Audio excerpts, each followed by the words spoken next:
Перед поездкой нам казалось, что на Ханой хватит 2-3 дней. Посмотреть старый квартал, увидеть знаменитую улицу с поездом, попробовать фо и можно ехать дальше. Но мы прожили здесь целый месяц. И чем дольше оставались, тем сильнее менялось наше представление об этом городе.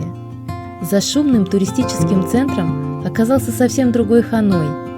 Город, который живет в своих переулках, собирается по вечерам в парках, танцует по утрам вокруг озера и бережно хранит традиции, несмотря на то, что вокруг стремительно растут небоскребы. Сегодня мы покажем именно его.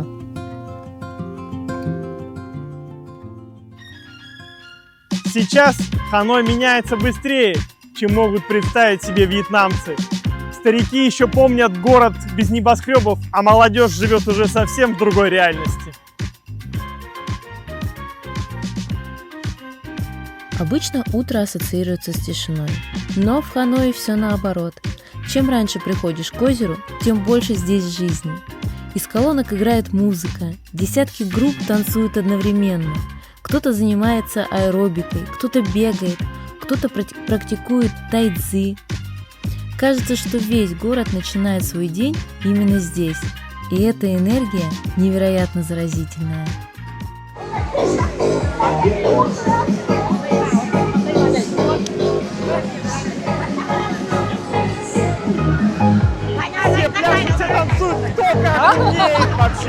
Это снова очередной шок. Если вы не видели, что творится в Дананге в 5 утра, обязательно посмотрите. И в Ханое творится ровно то же самое.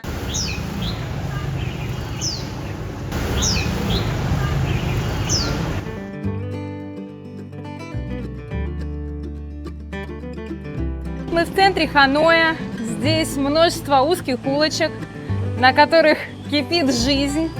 Чем ближе к вечеру, тем жизнь кипит активней. Бойкая торговля, куча закусочных ресторанов, уличной еды, кофе. Все перемешивается в этом бесконечном потоке. Энергия бьет ключом.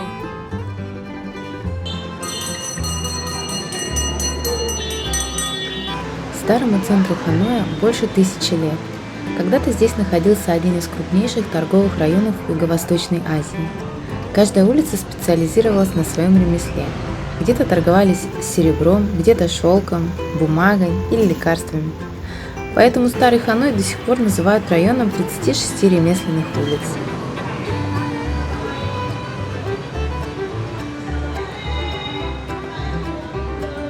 На первый взгляд кажется, что дома здесь строили случайно. Но почти все они имеют одну особенность – очень узкий фасад и большую глубину. Такие дома называют трубчатыми. Раньше налог зависел от ширины участка вдоль улицы, поэтому жители экономили в каждом метре фасада.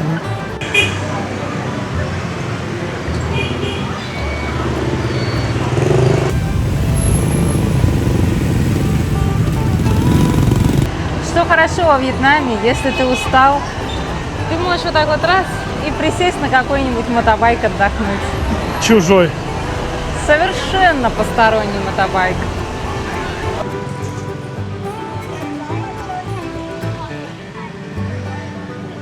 Вьетнам – это страна с очень классными пешеходными зонами.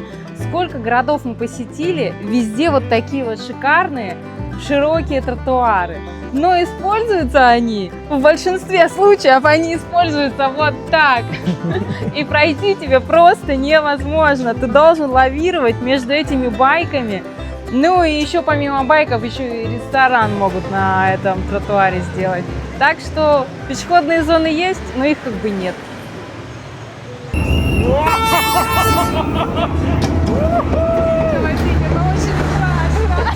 Есть место, где все особенности Старого Ханоя сходятся в одной точке. Узкие дома, нехватка пространства и удивительная способность города приспосабливаться к любым условиям. Железная дорога появилась здесь еще во времена французского колониального правления.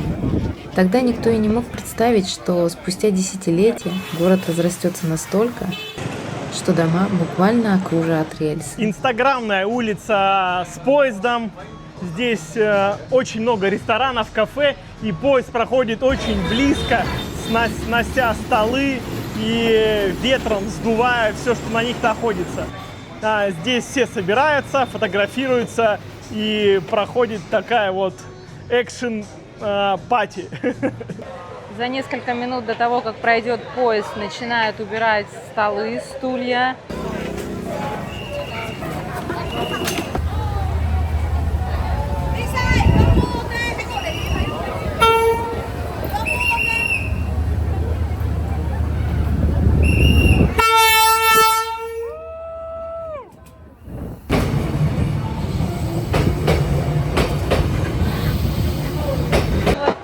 Жизнь снова возвращается на рельсы.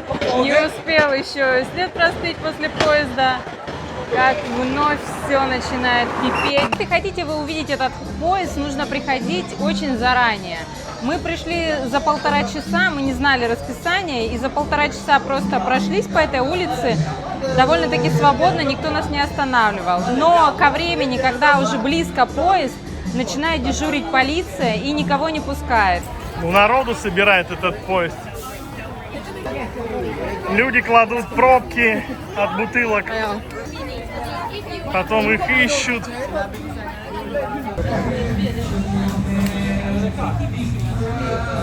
Мы в очередной раз приехали на Трейн-стрит.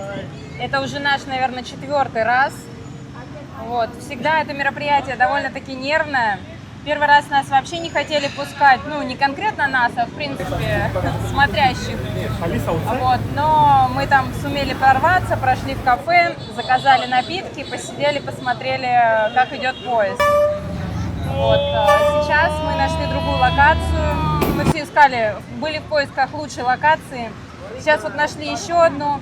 Но тут тоже нам не очень понравилось по атмосфере, потому что владельцы всяческих магазинчиков и вот этих вот, если это можно назвать ресторанчиков, они, конечно, начинают дичать. Кто-то просто не хочет, чтобы ты находился на территории. Короче, непонятно. В общем, нас отовсюду погнали. Тут не стой, там не стой.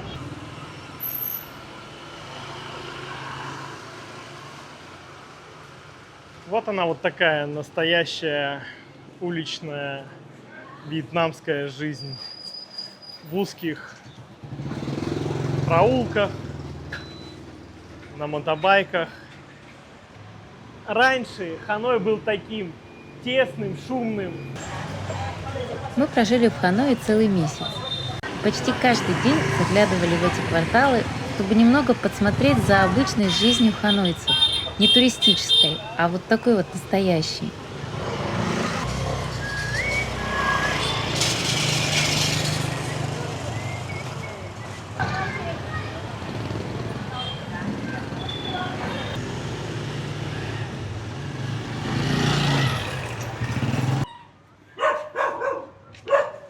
В центре Ханой шумный, яркий, немного сумасшедший, с кучей туристов, торговцев. А здесь совершенно другой ритм. Более спокойный, более домашний. Здесь почти не видно туристов, вернее, их нет тут совсем. Зато можно увидеть то, что обычно остается за кадром. Как соседи сидят тут дома и ужинают или играют в какие-то игры. Как готовят еду прямо на улице. Курица? Курица. Чикен?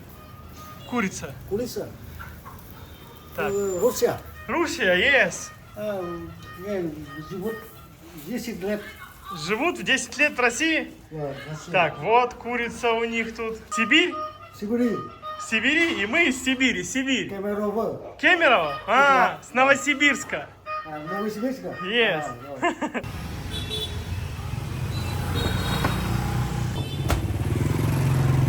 Вот так вот местные жарят гусей. Россия. Yes, Россия. Большой вьетнамский город испещрен такими мелкими улицами,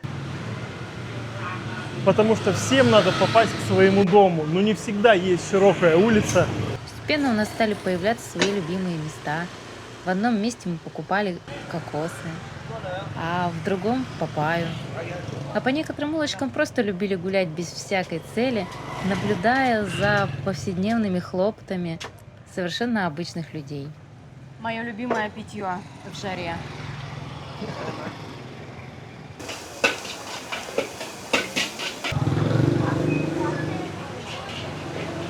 Это не просто труба, это вытяжка, между прочим. Там вентилятор очень мощный внутри и вытягивает все запахи, чтобы людям комфортно было в ресторане сидеть.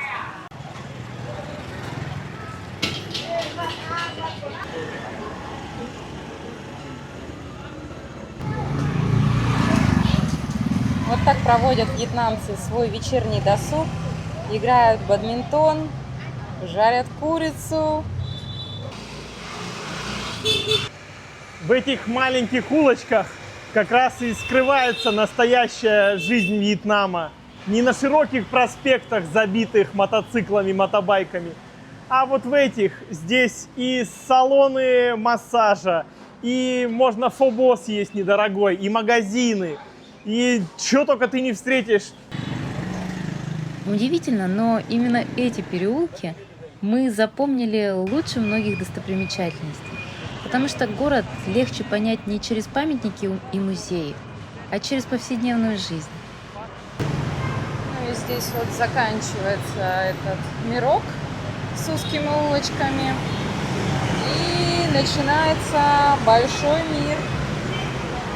Развязки, широкие дороги, всякие бутики, припаркованные на тротуарах байки. Ну, вот такие вот пешеходные зоны. Хочешь не хочешь, придется выходить на проезжую часть. Это норма. Тротуары для мотобайков. Ну, или для чаепития можно тоже использовать.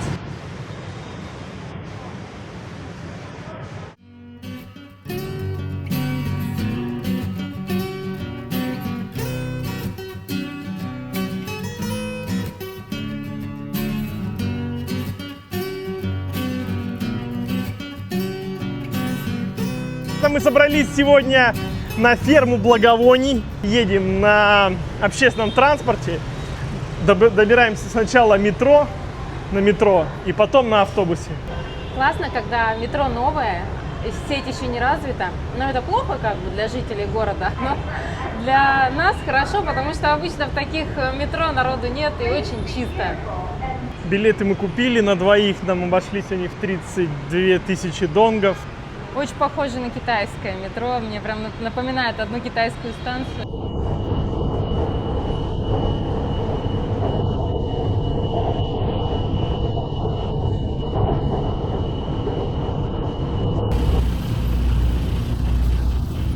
Загрузились в автобус с метро.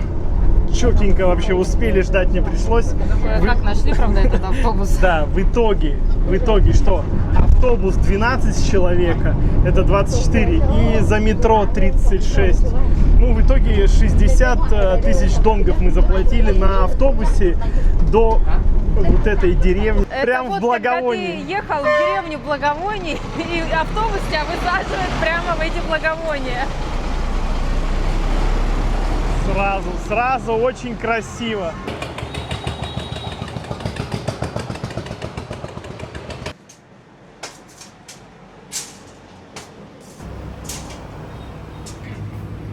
Подготавливают палки. Вот процесс покраски. Здесь замешивают раствор. Здесь палки уже открашены. Вот устройство, где на палочку уже высушенную наносят ароматную смесь. И раньше это все каталось вот так вот вручную. Сейчас все вытесняют машины мастеров. И все это за секунду. Тут уже сушатся палочки с... Ой, как пахнет, с ароматной смесью, пахнет корицей, еще чем-то. Очень здорово. Вот сюда приезжают целые экскурсии, делегации. Экскурсовод все рассказывает, все показывает.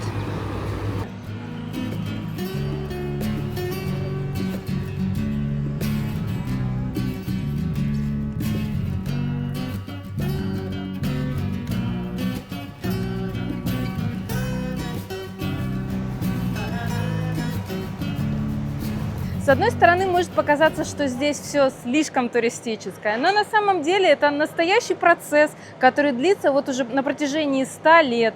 А эти фотозоны – это такой классный бонус для туристов.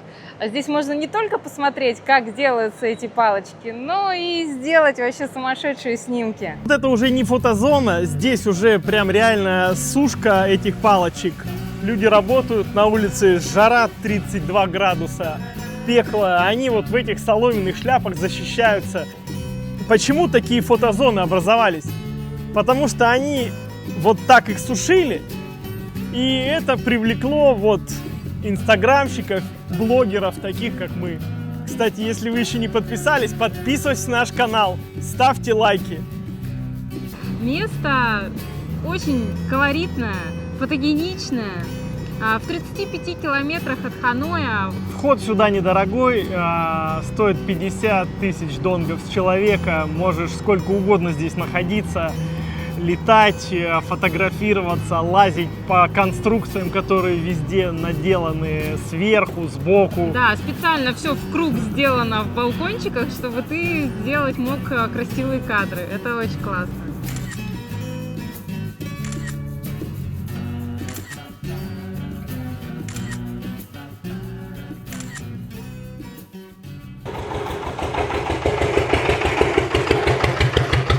Вот сюда мы приехали примерно 3 часа назад. Палочки еще все стояли красивыми пучками. Сейчас уже они высушились все, и их раскладывают по мешкам и будут развозить по мастерским. Деревня рабочая, движение сумасшедшее, грузовики, трактора туда-сюда гоняют. Такой движняк просто.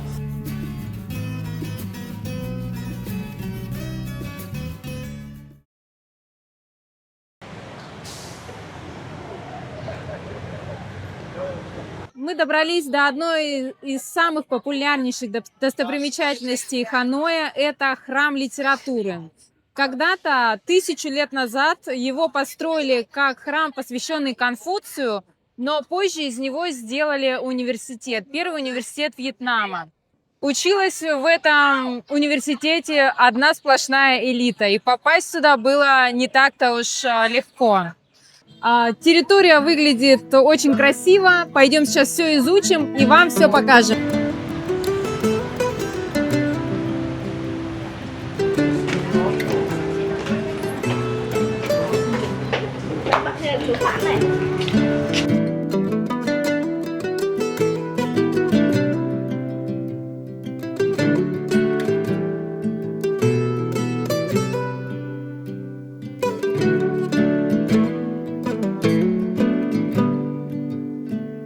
Во Вьетнаме этот храм считается символом образования, и сюда приезжают школьники и студенты просить удачи перед экзаменом. Поэтому здесь сегодня очень много школьников, и очень они громкие. Потому что их учителя или сопровождающие кричат в громкоговорители, в рупоры. Мне кажется, этот лайфхак нужно взять на заметку всем педагогам, чтобы не рвать свои голосовые связки. Но на самом деле сначала казалось, что капец, а сейчас в процессе посещения этого храма школьники классную атмосферу создают, они очень позитивные, и нам даже, лично мне начинает уже это нравиться. Надеюсь, они нас не выведут из себя.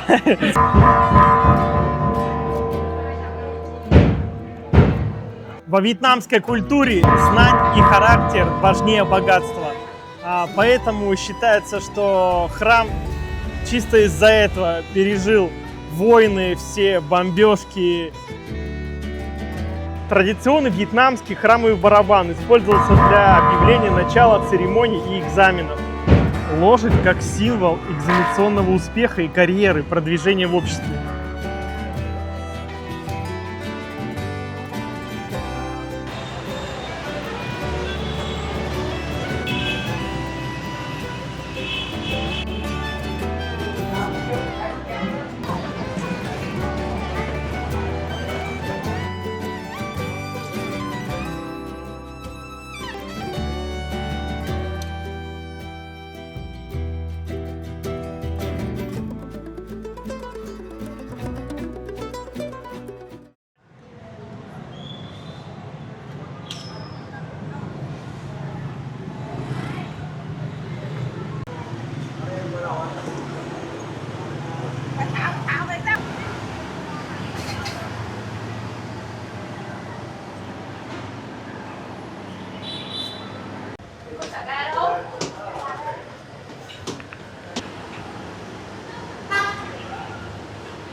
Ну вот у нас банча.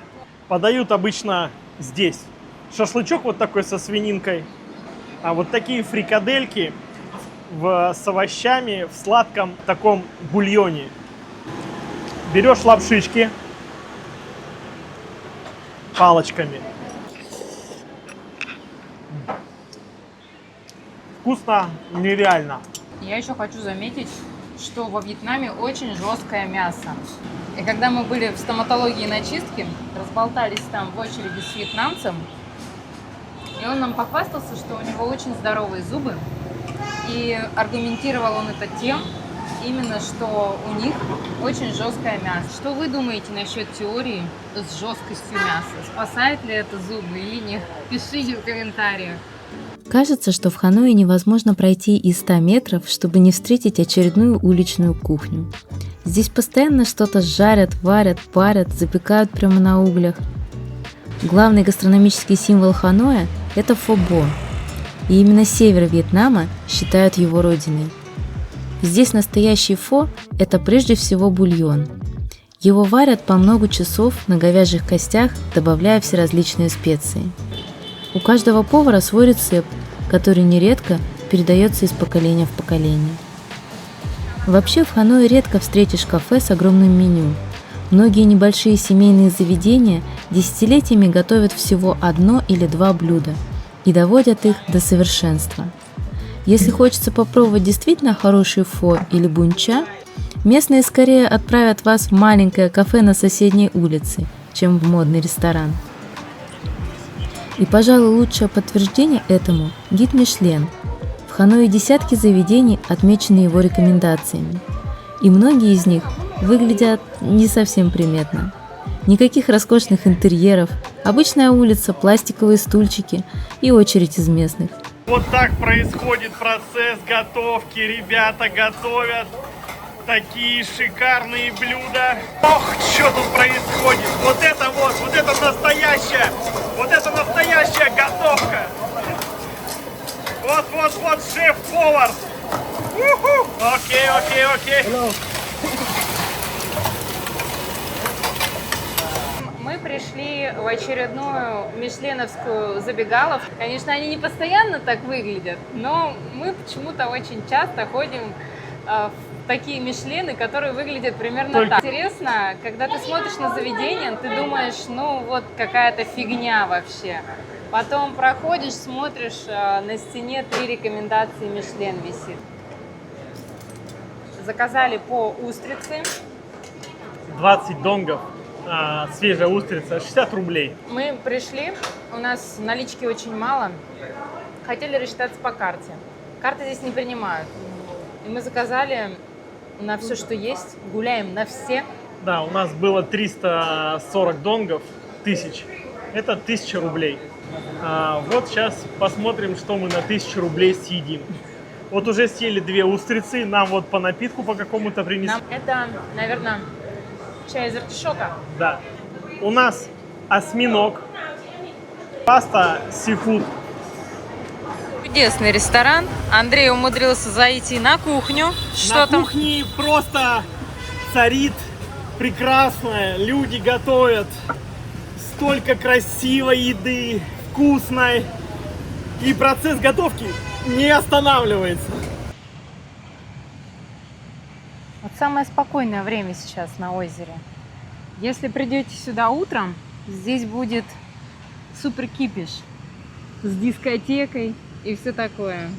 А днем, да еще и после дождя, здесь умиротворение максимальное. Никого нет, дождь всех разогнал, жара, красота. Крысы бегают, Без крыс никуда. суету устраивают, и влажность очень сильная.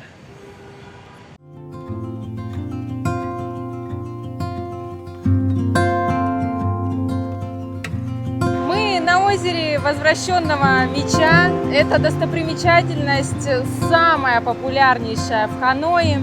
Озеро, на дне которого хранится меч, которым будущий император Вьетнама победил китайцев. Потом вернул этот меч золотой черепахе, которая утянула его на дно, и с тех пор там он и хранится. Золотой черепахи больше нет, но легенда до сих пор существует. И до сих пор считается удачей, если ты увидишь в этом озере черепаху, это символ чего-то хорошего. А еще тут помимо черепахи золотые рыбки плавают, так что это точно озеро волшебное. Можно не только черепаху встретить на удачу, но и золотую рыбку. Черепаха сделала свое дело, всех рыб сделала золотыми.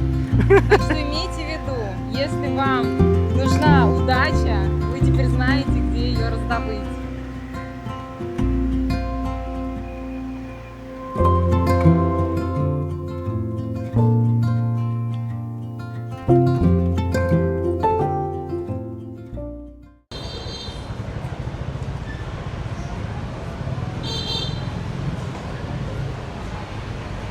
Мы добрались до Опера-хаус Ханоя. Это здание оперного театра, которое построили французы во времена колонии. Закончили они его строить в 1911 году, и это точная копия Парижской оперы.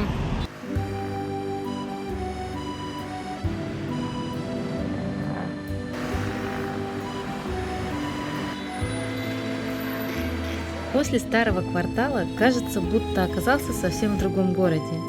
Исчезают узкие переулки, дома становятся выше, улицы шире, а вместо привычного хаоса появляется совсем другая атмосфера. Больше 100 лет назад этот район начали застраивать французы. Именно поэтому здесь так много европейской архитектуры, которая неожиданно соседствует с шумной и яркой жизнью современного Ханоя. И в этих кварталах особенно остро ощущается, как разные эпохи переплелись в одном городе.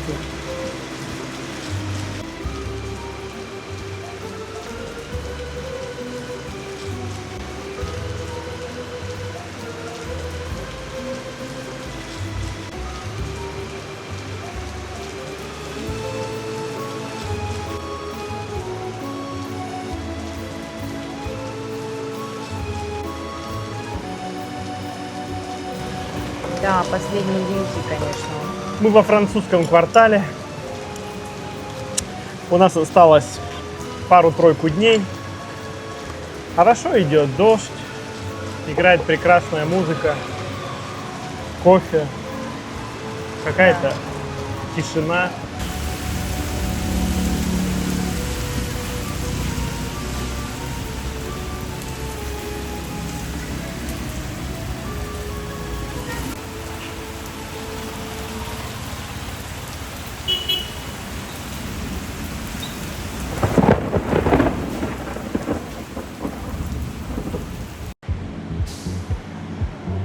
Но Ханой умеет быть не только старым.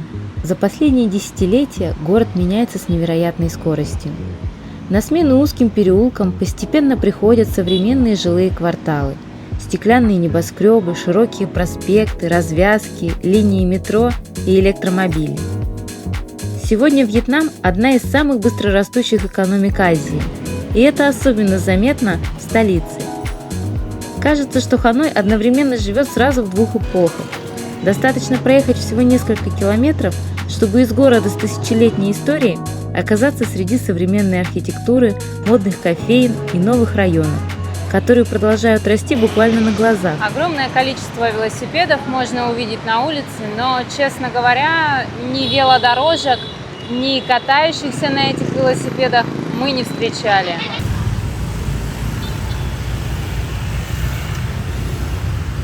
Вьетнам занимает первое место в мире по количеству мотобайков. Здесь зарегистрировано 77 миллионов мотобайков при населении 100 миллионов человек. То есть почти на каждого взрослого приходится по одному мотобайку. К 2030 году власти Ханоя и Хошимина планируют запретить въезд бензиновых двигателей в центр города.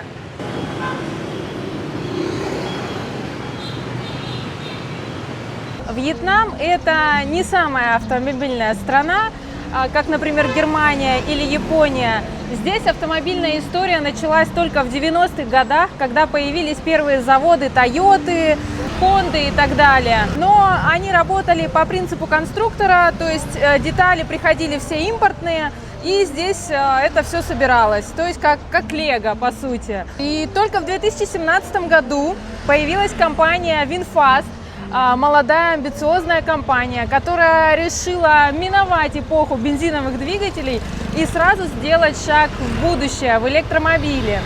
Для создания первых моделей они пригласили итальянское дизайнерское бюро, которое десятилетиями создавало модели для Ferrari, на секундочку. И сегодня этот автопром активно пытается выйти на мировую арену и конкурировать с такими автоконцернами, которые уже 100 лет производят автомобили. Получится у них или нет, неизвестно. Будем наблюдать за этой историей. Но на сегодняшний день основной рынок – это вьетнамский рынок. И здесь они производят все от какого-то мелкого мотобайка до городских автобусов. В общем, удачи этому автопрому. Вот такой тренд существует во Вьетнаме – вешать тряпочки на стеклоочиститель задний.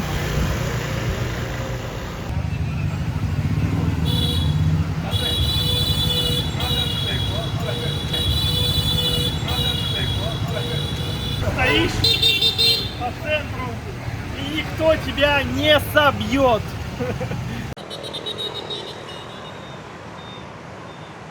В перерывах между фобо иногда надо есть что-то европейское. Вот такая у нас прекрасная пиццерия с шикарной печкой. Вот с такой. Hello. Hi, guys. Готовят все вкусно. Сейчас будем пробовать.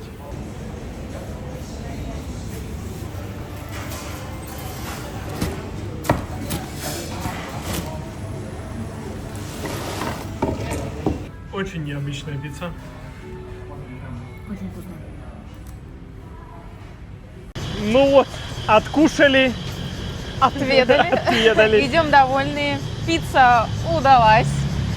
Пицца с лососем, с соленым. Это когда ты хотел съесть роллы и пиццу, и тебе вот нужно было сделать выбор. И вот как бы, а тут не надо делать выбор, тут получается комбо.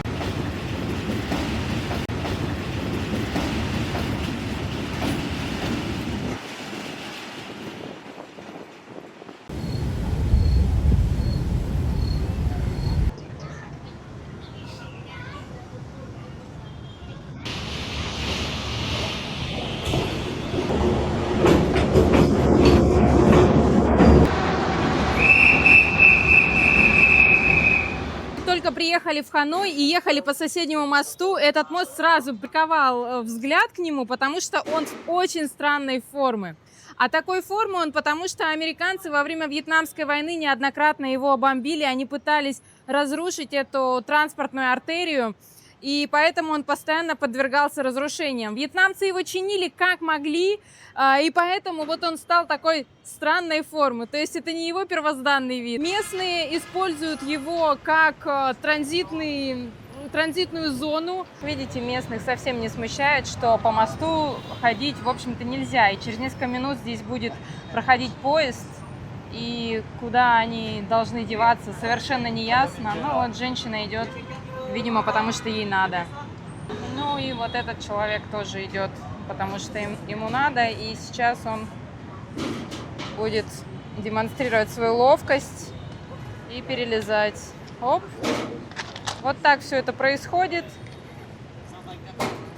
Никаких ограничений. Как говорится, надо, значит надо. Ну, конечно, это небезопасно. Между вот этими пролетами там нет ничего. То есть, если ты будешь падать на дорогу.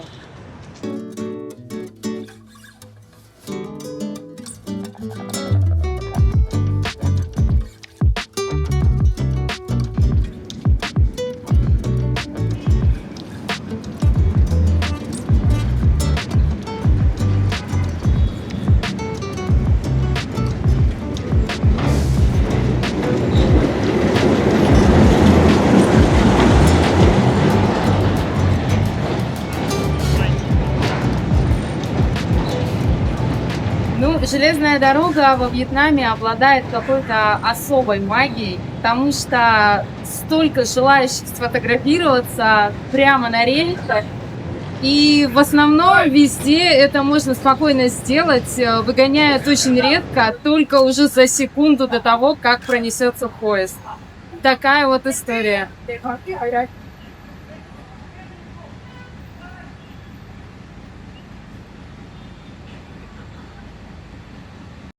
Андрюш, хватит уже этот поезд снимать, пойдем сюда.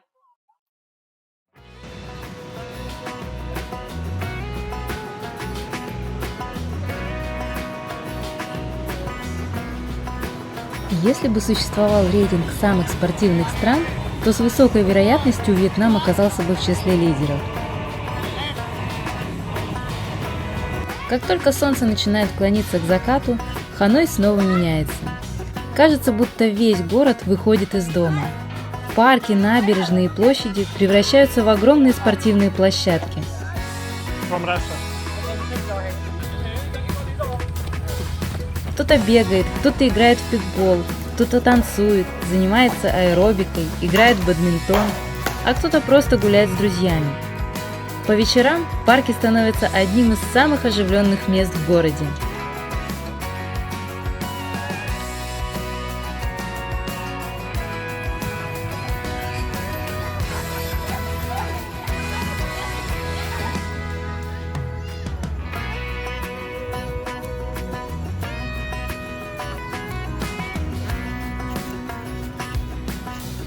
Это останки американского бомбардировщика Б-52, которые лежат в этом озере с 1972 года.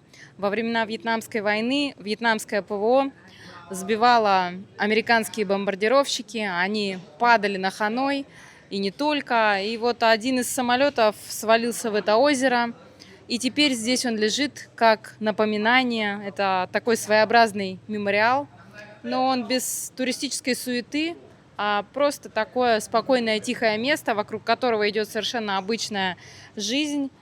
И вот этот самолет не убирают как напоминание о тяжелых временах Вьетнама. Мы прожили в Ханое целый месяц, и это был яркий, шумный и очень насыщенный месяц. Мы уставали от бесконечного потока байков и сигналов, мокли под проливными дождями и плавились от ханойской Вы не жары. представляете, какая жара в Ханой? Но именно из этих мелочей и складывается жизнь в новом городе.